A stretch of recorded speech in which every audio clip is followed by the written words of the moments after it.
रुक्का जी ने कैसे श्रवण कराया, एक एक, और जहां जहां तुम रुक्का जी ने जैसी जैसी लीला करी वो पूरा इस कुबेरेश्वर धाम पर निर्मित होगा।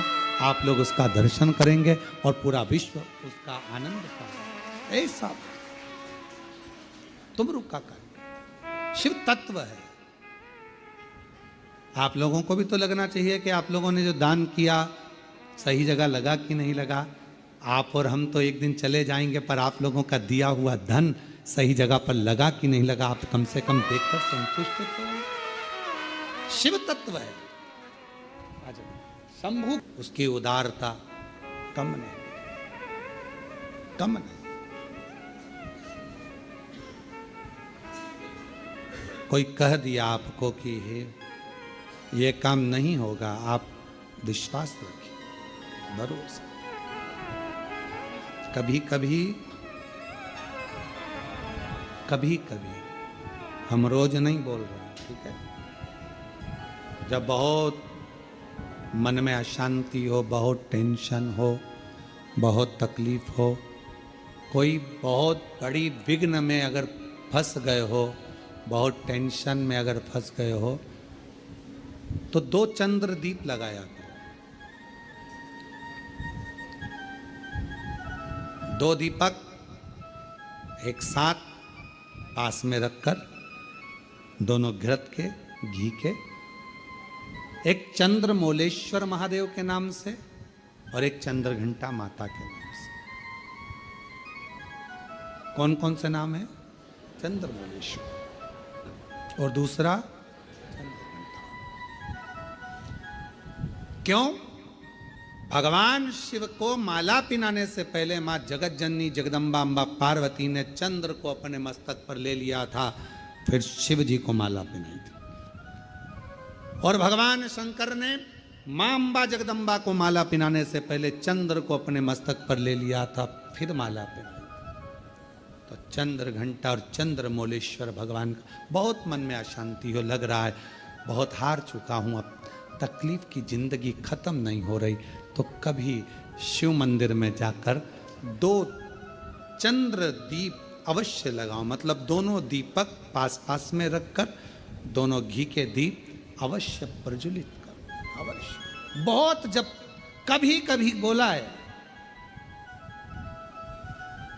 क्योंकि आप लोग ऐसा नहीं कि रोज ही लगा दो, कभी कभी जब बहुत विघ्न हो, बहुत टेंशन, बहुत परेशानी या बहुत ज्यादा तकलीफ में घिरे हो, बहुत ज्यादा, तब हर कभी पशु, जैसे पाशुपत्य अस्त्र देवताओं के पास में था, नारायण अस्त्र देवताओं के पास में था, तो हर कभी थोड़ी ना चलाया जाता, कभी कभी जब बहुत जरूरी हो तब चला उस अस्त्र।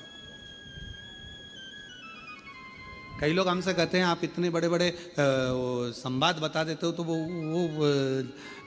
लोग उसको चला दें, तो हमने कहा जब उसको जरूरत पड़े तब। ईश्वर और चंद्र, वापिस आप नाम बोलिए, चंद्रमौलेश्वर और चंद्र।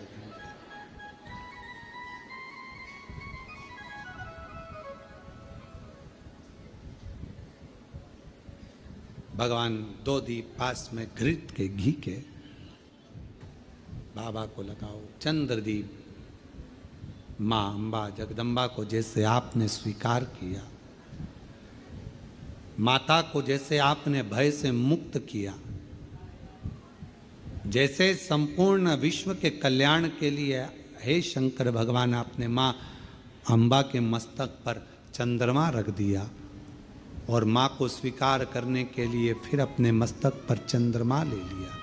मेरे सारे भार, मेरे सारे दुख, मेरी सारी तकलीफें, मेरा सारा कष्ट, मेरी सारी परेशानी आप अपने ऊपर धारण कर लीजिए, और मुझे जैसे माँ को अपने गोदी में बिठाया ऐसे मुझे बिठा लीजिए, और मेरे दुखड़ों को काट, मेरे दुख। चंद्रमौली चंद्रशेखर, चंद्रमौली चंद्र, सुंदर स्वरूप। कभी कभी आपने देखा होगा जटा के ऊपर एक कपड़ा बंधा देखा होगा, कभी शिव जी का फोटो देखना, कोई चित्र आपको देखने को मिल जाए, पुराना चित्र, गीता प्रेस गोरखपुर की पुस्तकों में से गीता प्रेस गोरखपुर की कोई कल्याण का अंक शिव पर मिल जाए तो उसमें फोटो देखना, जटाबंदी, उसके ऊपर एक कपड़ा बंधा है, सर पर बिठा है गंगा जी बह रही और एक कपड़ा बंधा हुआ चंद्र और चंद्रमा भी रखा। बाबा धारण करो, मस्त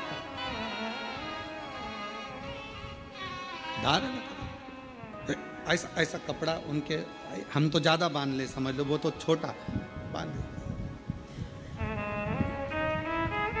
और पूरा चंद्रमौलेश्वर बनकर शिव विराजमान, चंद्रमौलेश्वर। और बाबा चंद्रमौलेश्वर बने, चंद्रशेखर बने, भगवान शिव चंद्रमा को अपने मस्त, हे बाबा आपने जैसे मां का स्वरूप धारण किया,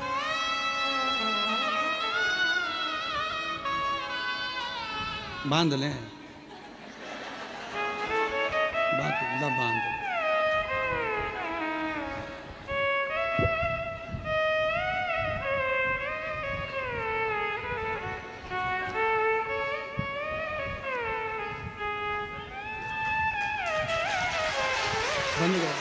भगवान शंकर का चरित्र कर, शिव महापुराण की कथा कर।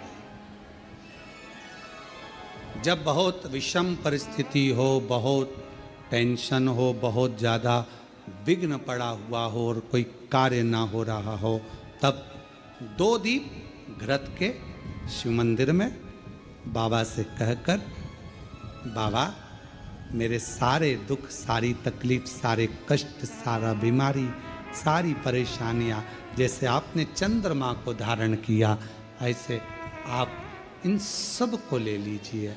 और बाबा जैसे आपने माँ जगज्जननी जगदम्बा अम्बा को अपनी गोदी में लिया, मुझे भी ले लीजिए।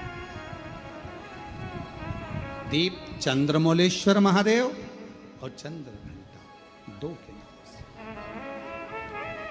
दोनों।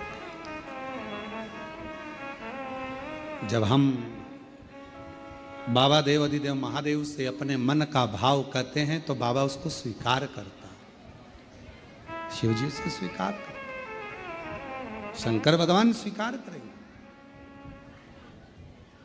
महाराज शिव महापुराण की कथा कर रही है कि उसको पहचानो।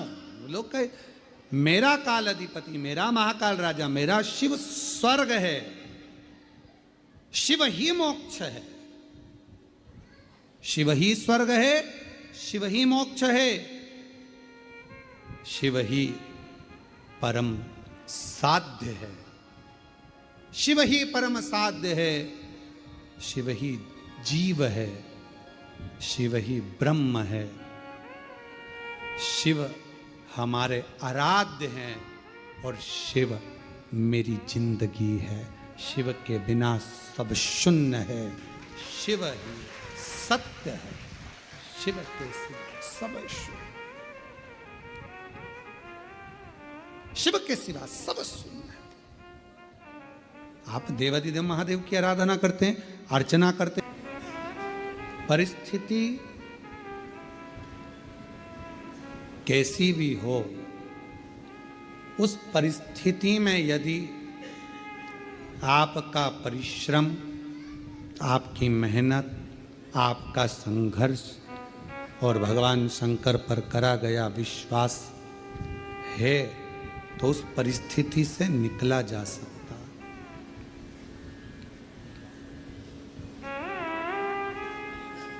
परिस्थितियों से लड़ने वाला ही एक दिन आगे हो पाता है, अपनी किस्मत को रोने वाला कभी आगे नहीं बढ़ पाता। दुनिया में ऐसे कई लोग हैं जो अपनी किस्मत को हमेशा रोते रहते हैं, भगवान ने हमको ऐसा बना दिया, भगवान ने ऐसा बना दिया। अरे भाई परिस्थितियों से लड़ो, बाहर हो जाओ, निकल जाओ, रो मत किस्मत के लिए। मेहनत करा नहीं, संघर्ष करा नहीं और किस्मत को रोते रहो तो क्या मतलब। थोड़ा धैर्य रखकर परिश्रम करके आगे बढ़ो। शिव महापुराण की कथा कहती है, बाबा का चरित्र कहता है, माँ जगज्जननी जगदम्बा अम्बा पार्वती मैया चंद्रमा को अपने मस्तक पर धारण करती हैं। शिव जी चंद्रमा को स्वयं धारण करते हैं। चंद्र घंटा माँ का ये प्रति स्वरूप, माता का ये नाम जीवन में एक शांति और आनंदता और धैर्य देता। शिव जी का चंद्रमौलेश्वर नाम सुख प्रदान करता, आनंद देता। और चंद्रमौलेश्वर महादेव की, चंद्र घंटा माता की। ये सुख प्रदान करता है, आनंद प्रदान करता है, वैभव प्रदान करता है। आगे विदल और उत्पल दो असुर ऐसे हुए जिनको माता ने कुंदुक का प्रहार कर कर मारा, और शिव जी का नाम कुंदकेश्वर। कुंदकेश्वर। जब कोई दवाई, कोई औषधि, कोई गोली शरीर को नहीं लगती है, तब कुंदकेश्वर महादेव का नाम लेकर उसको खाना चाहिए। डॉक्टर को दिखाओ, डॉक्टर का इलाज करवाना जरूरी है। डॉक्टर का इलाज करवाते रहो, दवाइयाँ लेते रहो, खाते रहो, पर उसके साथ में अगर दवाई काम नहीं कर रही है तो भगवान शंकर का, कुंदकेश्वर महादेव का नाम हमें बल प्रदान करता है, एनर्जी देता, बल देता। शिव कथा करें, भगवान शंकर का संवाद करें। भगवान शिव का पवित्र चरित्र कह रहा है कि जीवन में अगर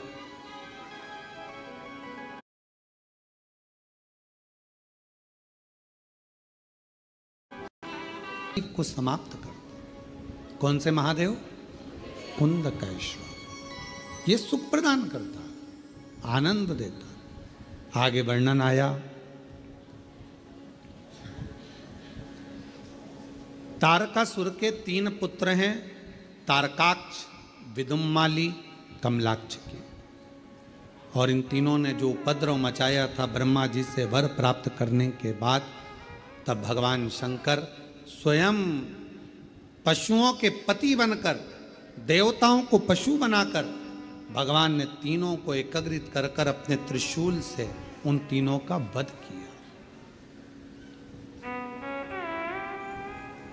उस समय पर भगवान देवाधिदेव महादेव का नाम पशुपति नाथ हो गया। भगवान शंकर का नाम पशुपति नाथ।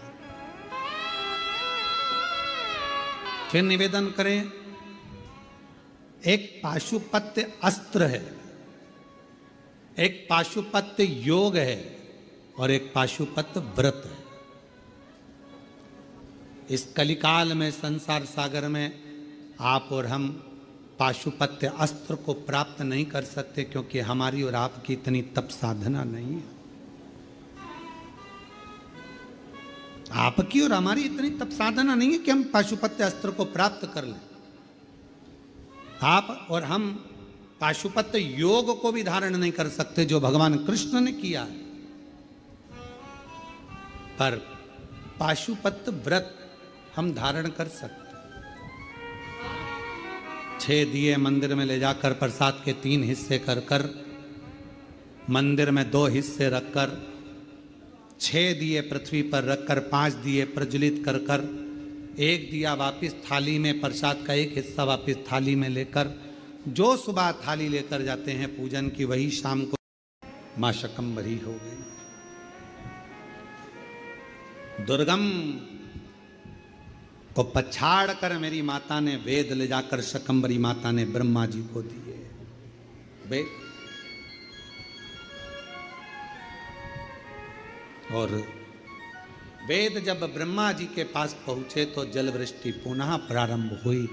भगवान नारायण ने, भगवान विष्णु ने मां लक्ष्मी के साथ में शकंभरी माता की आराधना करिए, पूजन करिए, अर्चना करिए।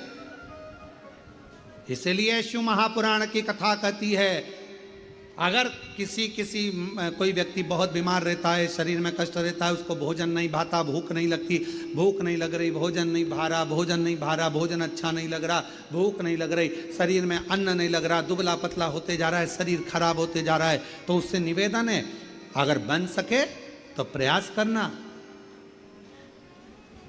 आप किसी भी देवी के मंदिर में जाकर, किसी भी देवी के मंदिर में जाकर एक दुर्वा, एक बेलपत्र माता के मंदिर में माँ शकंभरी के नाम से रखना। उस दुर्वा को वापिस लाना, बेलपत्र को वापिस लाना। बेलपत्र सुबह के समय खाना और दुर्वा शाम के समय खाना। ये दो, एक बेलपत्र एक दुर्वा, लगभग 5 या 7 दिन तक लगातार आपने अगर कर लिया तो भूख भी लगेगी, भोजन भी भाएगा और स्वाद भी आएगा, आपको अच्छा लगेगा। शकंभरी माता का स्मरण कर कर जीव उदर पोषण कर लेता है, उदर भर लेता है। मां शकंभरी, मां शकंभरी। भगवान तारकासुर का संहार सो, जब जब कोई बवाल मचता है, जब जब कोई मंथन होता है तो कुछ ना कुछ निकलता है। समुद्र का मंथन हुआ, अमृत निकला। कुछ ना कुछ मंथन हुआ है तो कुछ ना कुछ निकला है। और पार्वती जी और शिव जी के संवाद में कुछ ना कुछ निकला है। भगवान कश्यप ऋषि प्रसन्न हो गए।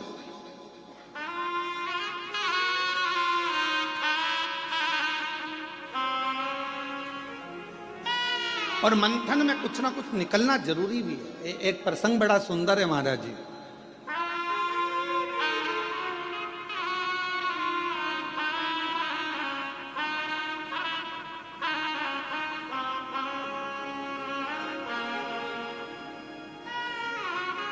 दो संतों का झगड़ा हो गया।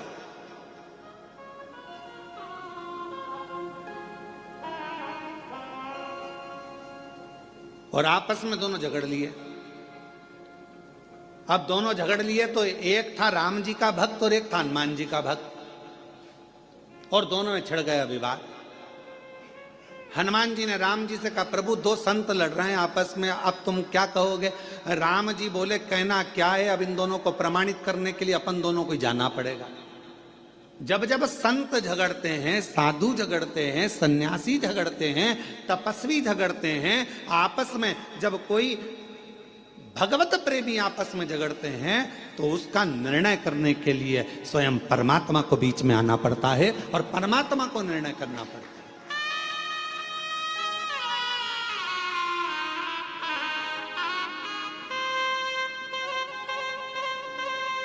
महाराज जी, कई लोग कहते हैं कि ये महाराज जी ने ऐसा कह दिया, वो महाराज जी ने ऐसा कह दिया, आपस में झगड़ा हो रहा है। हम कहते हैं झगड़ा नहीं हो रहा है, कुछ परमात्मा ने लीला रची है, और परमात्मा ने लीला रची है तो वो जनमानस के सामने उसको कहीं ना कुछ संतों के माध्यम से लाना चाहते हैं। संत कभी झगड़ा नहीं करते, संत कभी एक दूसरे के ऊपर आक्षेप भी नहीं करते। लोग कहते हैं उन्होंने ऐसा बोल दिया, उन्होंने वैसा बोल दिया, उन्होंने ये भाषा का प्रयोग करा, उन्होंने वो भाषा, ना ना ना, उनके बीच में कोई एक परमात्मा की एक शक्ति, मेरे शिव का एक स्वरूप, मेरे राम, मेरे कृष्ण, मेरे शंकर, मेरे भगवान विराजमान है, जो ये निर्णय करना चाहते हैं कि इनके बीच का साझा कैसे।